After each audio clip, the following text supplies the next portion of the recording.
पटना पहुंचे केंद्रीय गृह राज्य मंत्री। वक्फ बोर्ड को लेकर मंत्री नित्यानंद राय का बयान। जेपीसी में विचार किए जाने की कही बात। एससी/एसटी में वर्गीकरण को लेकर सुप्रीम कोर्ट का फैसला। एससी/एसटी में वर्गीकरण पर केंद्रीय कैबिनेट ने किया साफ। जेडीयू राज्यसभा सांसद ने रखी अपनी प्रतिक्रिया। बिहार विधान परिषद के सभापति का कैमूर दौरा। अवधेश नारायण सिंह का जोरदार स्वागत। सभापति पद जीतने के बाद में पहली बार पहुंचे कैमूर। हर घर तिरंगा कार्यक्रम का आयोजन 3 दिनों तक चलेगा। हर घर तिरंगा कार्यक्रम की तैयारियों में जुटी बीजेपी।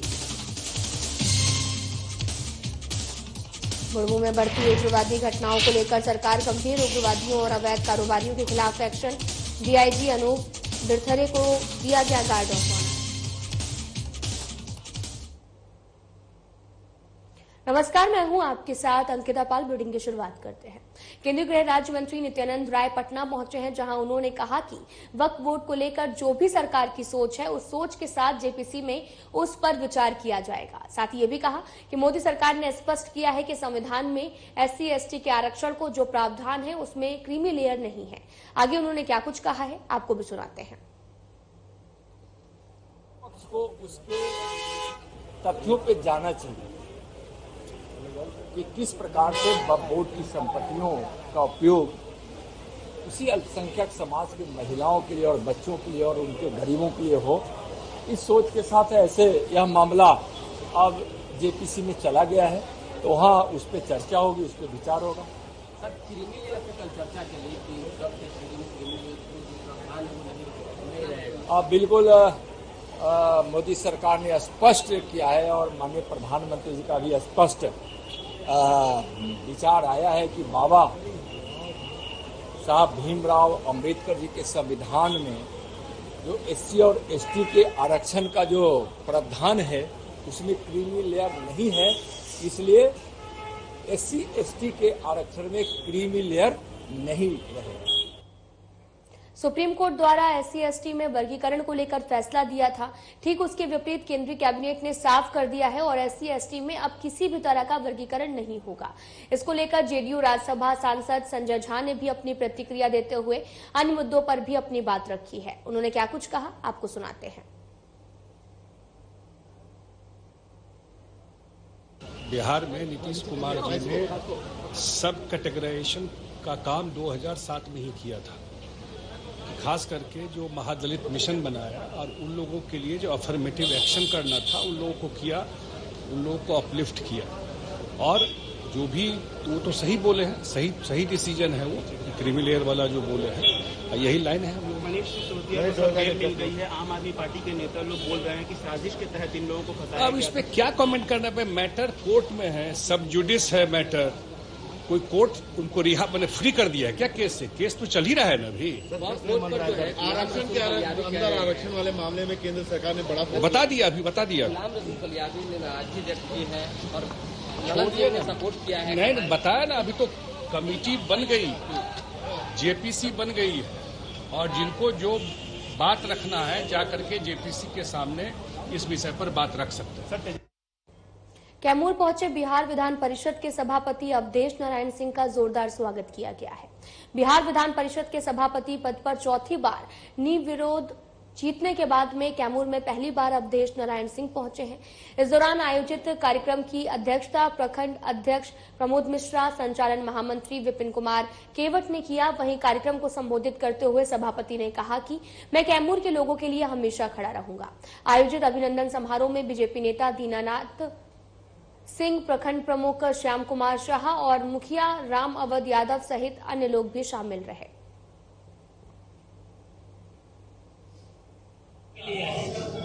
और कोई कार्यक्रम नहीं था, उद्घाटन करना लेकिन फिर मिलने के लिए सरकार गए, फिर यहाँ आए और आज रात में रहना था, लेकिन आया है पटना से किताब का। आजादी के शुभ अवसर पर बीजेपी के द्वारा हर घर तिरंगा कार्यक्रम चलाया जा रहा है और इसी कड़ी में इस साल भी आजादी के अमृत महोत्सव के अवसर पर 3 दिवसीय हर घर तिरंगा कार्यक्रम को लेकर भारतीय जनता पार्टी तैयारी कर रही है। जिसे लेकर परिसदन में बीजेपी नेत्री सीता सोरेन ने प्रेस को संबोधित किया। सीता सोरेन ने हर घर तिरंगा कार्यक्रम को लेकर जानकारी दी है। साथ ही उन्होंने झारखंड सरकार पर हमला बोला है। इस दौरान सीता सोरेन ने झारखंड में आदिवासियों की घटती संख्या पर चिंता भी जताई है। कुछ भी अगर होता है, बदलाव होता है, तो वो धीरे धीरे होता है, तो वो धीरे धीरे उस समय हुआ ही होगा, लेकिन किसी ने उतना ध्यान नहीं दिया था। लेकिन जिस तरह से ये जो महागठबंधन की सरकार बनी, उसके बाद से इतनी तेजी से बदलाव हुई है कि अब पूरे नजर आने लग गई है कि इस तरह की आदिवासियों की जो संख्या है, संख्या बल पूरा घटा है और मुस्लिमों का जो संख्या है कई गुना बढ़ा है। तो वो तो जातीय जनगणना करा ले, इसके बाद देखा जाएगा कि आखिर सही में क्या है। ये लोग इसके पक्ष में क्यों नहीं है, हमको समझ में नहीं आ रहा है। डेमोग्राफी बढ़ा है और आने वाले दिन में हमारे आदिवासी, क्योंकि आज विश्व आदिवासी दिवस भी है, इसके लिए भी मैं आदिवासियों को जितने भी झारखंड के और विश्व के बहुत बहुत शुभकामनाएं दे। फिलहाल यहाँ रुकते हैं एक छोटे से ब्रेक के लिए।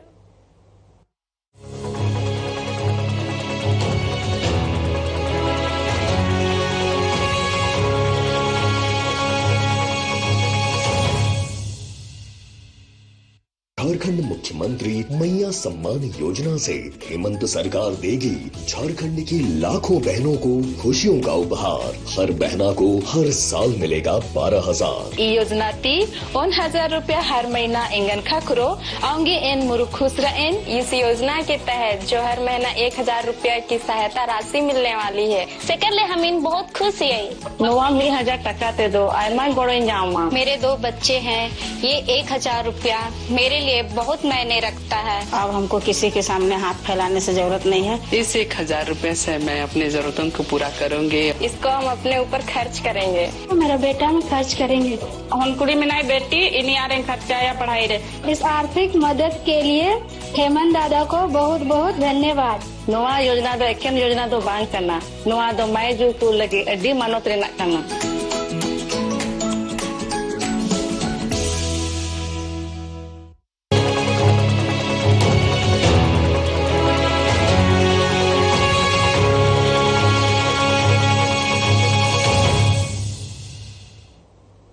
ब्रेक के बाद स्वागत है आप सभी का। रुख करते हैं खबरों की तरफ। देश के प्रधानमंत्री नरेंद्र मोदी के द्वारा हर घर तिरंगा लगाने की अपील को लेकर पोस्टल विभाग भी पूरी तरह से तैयार है।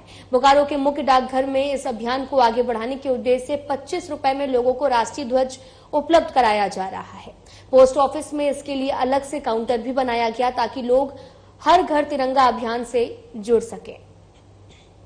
पोस्ट मास्टर सतीश कुमार ने बताया कि प्रधानमंत्री के हर घर तिरंगा अभियान के लिए डाकघर में तिरंगा उपलब्ध कराया जा रहा है।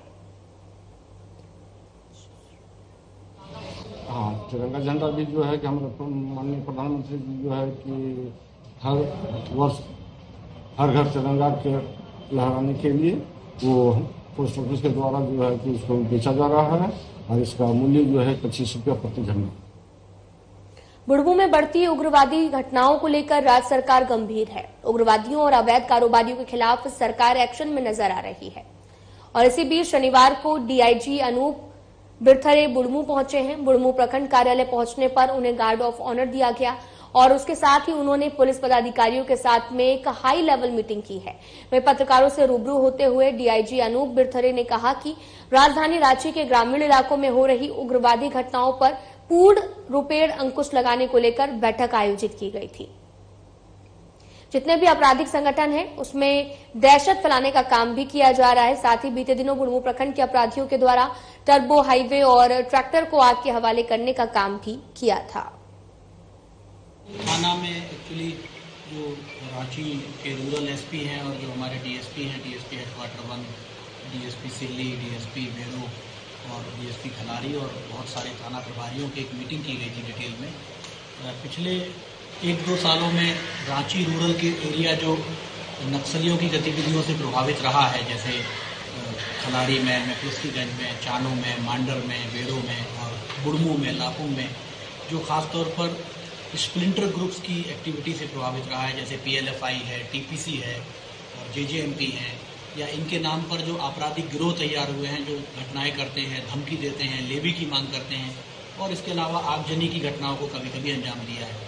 उनके खिलाफ में कार्रवाई कैसे की जाए, उसकी योजना कैसे बनाई जाए, उसके लिए आज हम लोगों ने दुर्मू में एक मीटिंग आयोजित की थी। राजधानी रांची के रातू रोड स्थित मॉल ऑफ रांची का अमानवीय रवैया सामने आया है। आपको बताते चले कि इसको लेकर चारों ओर भर्त्सना की जा रही है और अभी सावन मास चल रहा है और इस महीने में कांवड़ियों का हुजूम केसरिया वेश धारण किए कंधे पर कांवड़ लेकर नंगे पैर सैकड़ों किलोमीटर की यात्रा तय करते हैं। ये कांवड़िए जो हैं जहां से गुजरते हैं उनके स्वागत के लिए धर्म का भेदभाव भूलकर लोग इनका दिल से स्वागत करते हैं। जगह जगह इनके स्वागत और देखरेख के लिए शिविर भी बनाए जाते हैं, लेकिन मॉल ऑफ रांची के मालिकों के विचार पर सवाल उठ रहा है। उनके मॉल में भी इनके लिए जगह नहीं है। उन्होंने नंगे पैर पहुंचने वाले कांवड़ियों को मॉल में घुसने से रोक दिया। देवघर से बाबा बैद्यनाथ पर जल चढ़ाकर लौटे श्रद्धालु रातू रोड को गुजरते हुए मॉल को खुला देखकर खरीदारी करने के उद्देश्य से वहां पर पहुंचे थे, लेकिन मॉल के गार्ड ने मॉल में जाने से रोक दिया है क्योंकि ये श्रद्धालु नंगे पांव थे और इस घटना पर बीजेपी विधायक बिरंची नारायण ने कड़ी प्रतिक्रिया दी है। उन्होंने कहा कि इस घटना ने अंग्रेजों के शासन की याद दिला दी है। इस घटना की जितनी भी भर्त्सना की जाए उतनी कम है। बीजेपी के प्रदेश अध्यक्ष बाबूलाल मरांडी ने भी इस घटना की तीखी निंदा की है। आप भी सुनिए बिरंची नारायण ने इस घटना पर क्या कुछ कहा है। दुखद है और मुझे लगता है कि उन लोगों को सोचना चाहिए कि भारत सांस्कृतिक विविधताओं का देश है और जो लोग आए अगर जरूरत का सामान लेने के लिए मॉल में गए तो उनको आने देना चाहिए था। ये अच्छा नहीं है। ये तो अंग्रेजों के उस काल की याद दिलाता है जिसमें अंग्रेज के ट्रेन पे उनके डब्बे में कोई भारतीय को घुसने नहीं दिया जाता था। वो भी तो बेचारे खाली पैर ही हुआ करते थे। तो मुझे लगता है कि ये उचित नहीं है और मैं इसकी निंदा करता हूँ। कांवड़ लेकर सुल्तानगंज से बाबा धाम की यात्रा करते अपने कई शिव भक्तों को देखा होगा, लेकिन आज हम आपको मिलवाते हैं एक ऐसे शिव भक्त से जो पहले सुल्तानगंज से बाबा धाम की यात्रा सफाई करते हुए करता है। उसके बाद में वापस सुल्तानगंज जाकर जल उठाते हैं और बाबा धाम पहुंचकर बाबा को जल अर्पण करते हैं। आपको बताते चले कि 2017 से लगातार कांवड़िए पद पर साफ सफाई, वृक्षारोपण और निःशुल्क मेडिकल सुविधा देने वाले ये नंदन बाबा धनबाद जिले के रहने वाले हैं। इस साल भी इन्होंने अपना अभियान जारी रखा। आपको बताते चले कि नंदन बाबा को कांवड़िए पद का दशरथ मांझी भी कहा जाता है। आपको तस्वीरें दिखा रहे हैं जो कि देवघर से हैं, जहां पर कांवड़ यात्रा को लेकर शिव भक्तों में काफी ज्यादा उत्साह है। तो वहीं दूसरी तरफ कांवड़ यात्रा पथ की साफ सफाई भी करते हुए नजर आ रहे हैं। आपको बताते चले कि सुल्तानगंज आकर जल उठाते हैं, बाबा धाम पहुंचकर बाबा को जल अर्पण करते हैं। 2017 से लगातार कांवड़िए पथ पर साफ सफाई, वृक्षारोपण और निःशुल्क मेडिकल सुविधा देने वाले ये नंदन बाबा धनबाद जिले के रहने वाले हैं, जो कि हर साल ऐसा ही करते हैं। उन्होंने इस अभियान को भी जारी रखा है। नंदन बाबा को कांवड़िए पथ पर दशरथ मांझी भी कहा जाता है। दरअसल वो कांवड़िए की सेवा करते हुए नजर आ रहे हैं। आपको तस्वीरें भी दिखा रहे हैं जो कि देवघर से हैं, जहां पर कांवड़िए पथ पर साफ सफाई, वृक्षारोपण, निःशुल्क मेडिकल सुविधा भी उपलब्ध कराते हैं और इन्हें दशरथ मांझी के नाम से भी जाना जाता है।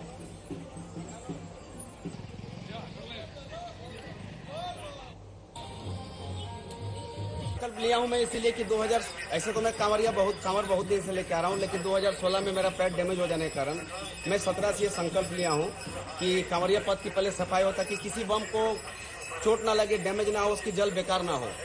इसलिए ये सेवा मैंने दिया हुआ हूँ और ये सेवा जब तक जिंदा है तब तक चलते रहेगी। जैसे रास्ते की सफाई करते हुए जाएंगे, जो गंदगी को छू के जल को ले जाना उचित नहीं बनता है, इसलिए पहले सफाई होना जरूरी है। सफाई हो जाएगा फिर जल ले जाने का मजा कुछ आनंद अलग। फिलहाल यहाँ रुकते हैं एक छोटे से ब्रेक के लिए।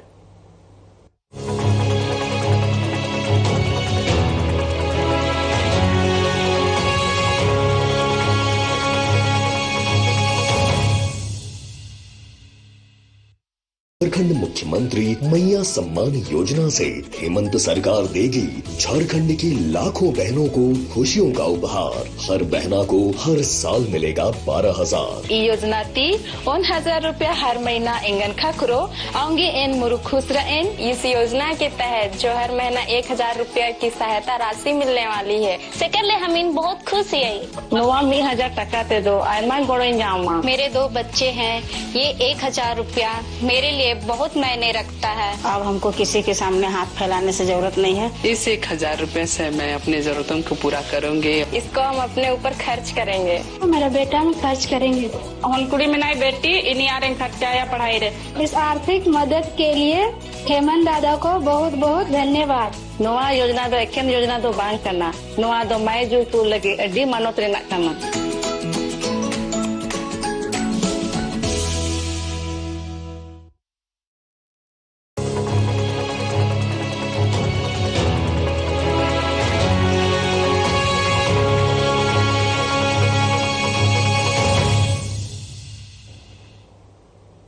के बाद स्वागत है आप सभी का। रुख करते हैं खबरों की तरफ। खबर बोकारो से है, जहां 50 प्रखंड के चंदनकियारी विधानसभा क्षेत्र में कूड़ा गांव का एक दिव्यांग सुरेश पांडे बैटरी से चलने वाली साइकिल को लेकर काफी दिनों से प्रखंड कार्यालय का चक्कर लगा रहा है। सुरेश पांडे ये साइकिल पढ़ाई के लिए चाहिए ताकि वे अपनी पढ़ाई पूरी कर सके। दिव्यांग सुरेश पांडे का भी कहना है कि उसने साइकिल के लिए आवेदन कर रखा है, लेकिन आज तक उसे कुछ भी लाभ नहीं मिला है। अधिकारियों के पास लगातार चक्कर भी लगा चुका है, परंतु उसे आज तक साइकिल मुहैया नहीं करवाई गई है। इसलिए उसने मांग की है कि जल्द से जल्द उसे साइकिल उपलब्ध करवाई जाए ताकि वो अपनी पढ़ाई को पूरा कर सके।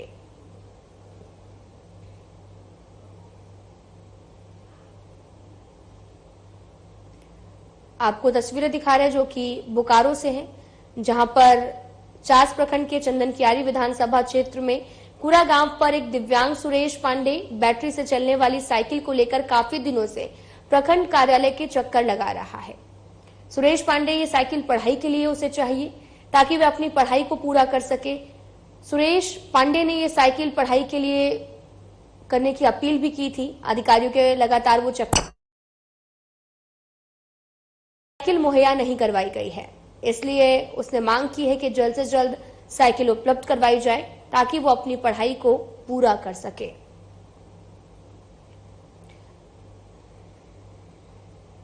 वाला साइकिल चाहिए।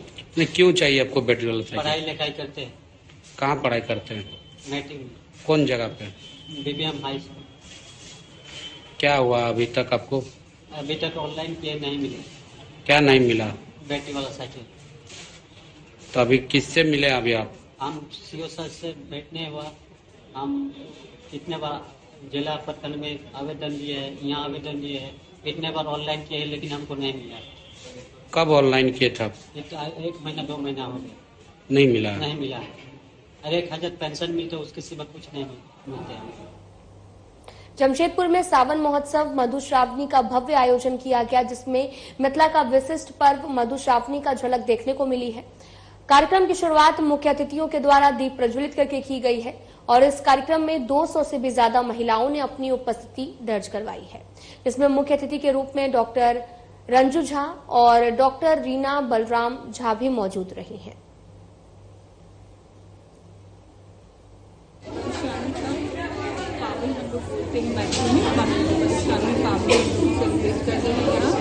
हमारी सारी सखियाँ यहाँ आई हुई है। हमारी संस्थापिका है वो आर्थिक शक्ति, जो अभी अन्नपूर्णा जी ने जिसका जिक्र किया, और ये हमारी जमशेदपुर इकाई की संचालिका अन्नपूर्णा झा जी है। और ये पूरा बहुत अच्छा से अभी संभाल लेंगे हमारी पूरी इकाई को। जितनी सखियाँ सब इनकी सहयोगी है, हम सब एक साथ मिलकर हंसते बोलते हैं और बहुत सारे कार्यक्रम होंगे। जामताड़ा सदर अस्पताल में डायलिसिस सेंटर शुरू हो जाने से किडनी के मरीजों को जिले में सुविधा के साथ साथ आर्थिक राहत भी मिल रही है, लेकिन कंपनी के संवेदनहीन रवैये के कारण करीब 12 मरीजों को बिना डायलिसिस के ही वापस लौटना पड़ा है। सेवादाता संजीवनी कंपनी का भी कहना है कि बीते 6 महीने से दवा और अन्य मद में 32 लाख रुपए का भुगतान बाकी है, जिसे अस्पताल प्रबंधन भुगतान नहीं किया गया। इसकी जानकारी जिले के उपायुक्त कुमुद सहाय को भी मिली है। उन्होंने सदर अस्पताल स्थित डायलिसिस सेंटर का औचक निरीक्षण किया, जिसके बाद मौके पर उन्होंने डायलिसिस सेंटर कंपनी के कर्मचारियों को जमकर फटकार भी लगाई है और कहा कि जो भी बकाया है उसका भुगतान किया जाए। फिलहाल यहां रुकते हैं एक छोटे से ब्रेक के लिए।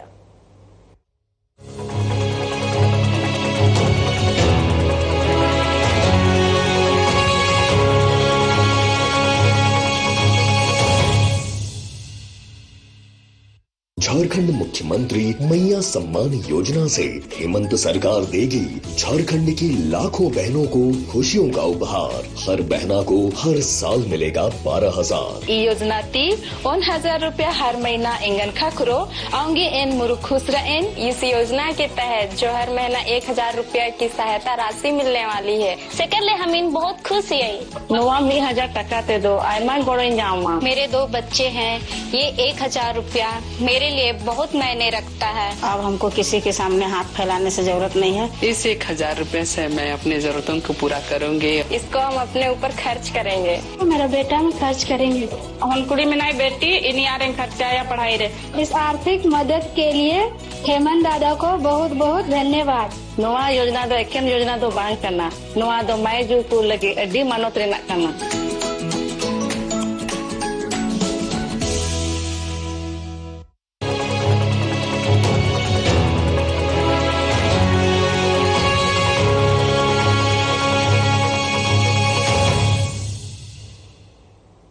के बाद स्वागत है आप सभी का। रुख करते हैं खबरों की तरफ। तमाड़ थाना क्षेत्र के अलग अलग जगहों पर हुए वज्रपात की घटना से 2 युवती की मौत हो गई है, 5 लोग घायल हो गए। बताया ये भी जा रहा है कि धान रोपनी के दौरान बबई कुंडी गांव में 18 साल की नव्य कुमारी की वज्रपात की चपेट में आ जाने से मौत हो गई है। पुंडरीदीरी गांव के शिव मंदिर टोला में 16 साल की रीना कुमारी की भी धान रोपने के दौरान हुए वज्रपात में मौत हो गई। आपको बताते चले कि वज्रपात में घायल हुए सभी का इलाज तमाड़ CSC में किया जा रहा है। रांची जिला तमाड़ में यहाँ पे वज्रपात में थंडर लाइटनिंग हुई थी, जिससे 2 लोगों की मौत हो चुकी है ऑन द स्पॉट। वो जब लाए गए थे तो वो ब्रॉड डेड थे और 5 जो थे जो सब घायल हुए थे और अभी जो घायल हैं वो अभी स्टेबल हैं और हम इन्हें फिलहाल अपनी CHC में ही मैनेज कर रहे हैं।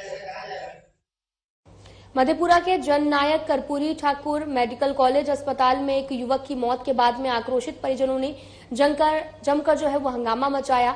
परिजनों ने इमरजेंसी वार्ड में बने डॉक्टर केबिन और स्टाफ केबिन को क्षतिग्रस्त कर दिया। इस दौरान वहां पर मौजूद डॉक्टर और नर्सों ने भी किसी तरह से छिपकर अपनी जान बचाई है। वो काम करते रहे जेकर अंदर में काम करते रहे सिंहेश्वर बाजार और गौरीपुर हॉस्पिटल लाइन में गौरीपुर गांव है, वहाँ जो दुकान है वहाँ काम करते रहे। लेकिन फिर भी जो यहाँ के लोग थे और लोग सोचे कि यहाँ मेडिकल कॉलेज लाया जाए तो यहाँ से शायद कुछ संभावना हो, तो इसलिए वो लोग जबरदस्ती यहाँ उठा के ले आए मेडिकल कॉलेज। मेडिकल कॉलेज में भी जब ECG किया गया, उनका चेक किया गया तो बताया गया कि बेगूसराय से एक बड़ी खबर सामने आई, जहां पर सोए अवस्था में अपराधियों ने एक ही परिवार के 3 लोगों की हत्या कर दी है। बताया ये भी जा रहा है कि संजीवन महतो अपने परिवार के साथ में घर में सोया हुआ था। सोए अवस्था में ही अपराधियों ने घर में घुसकर धारदार हथियार से पति पत्नी, पुत्र और पुत्री का गर्दन काट दी है, जिसमें पति पत्नी और पुत्री की मौत हो गई है। वहीं पुत्र गंभीर रूप से घायल है। घटना की सूचना पर मौके पर पहुंची पुलिस पूरे मामले की जांच में जुटी हुई है। घटना का भी कोई जानकारी फिलहाल नहीं हो रहा। जो भी हुआ है बहुत ही दुखद और विभत्स घटना है।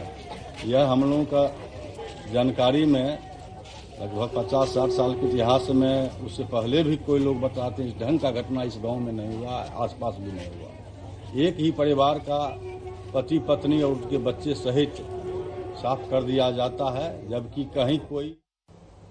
जामताड़ा जिला के नाला प्रखंड अंतर्गत जुड़ी डांगल पहाड़ी क्षेत्र में अजगर सांप ने एक बकरे को मार डाला है, जिसकी खबर मिलते ही ग्रामीणों की भीड़ भी उमड़ पड़ी। आपको बता दें कि बरसात के मौसम में ग्रामीण क्षेत्रों में सांप का निकलना आम बात है। अजगर सांप निकलने की जानकारी वन विभाग को भी दे दी गई है। सूचना के बाद मौके पर पहुंची वन विभाग की टीम ने कड़ी मशक्कत के बाद अजगर सांप को पकड़ने में सफलता मिली है। सुबह आया बकरी चराने के लिए, वो जो अजगर था, अजगर उसको पकड़ के नेजड़ी जो पीछे वाला नेजड़ी है उसको पकड़ के उसको पटक के मार दिया गया है। तो बच्चा लोग जितना बकरी चराता है वही लोग हल्ला किया है। हम लोग ग्रामवासी में उसको सुन के हम लोग अपना मौजूद के आए जंगल में। फिलहाल इस वीडियो में इतना ही। नमस्कार।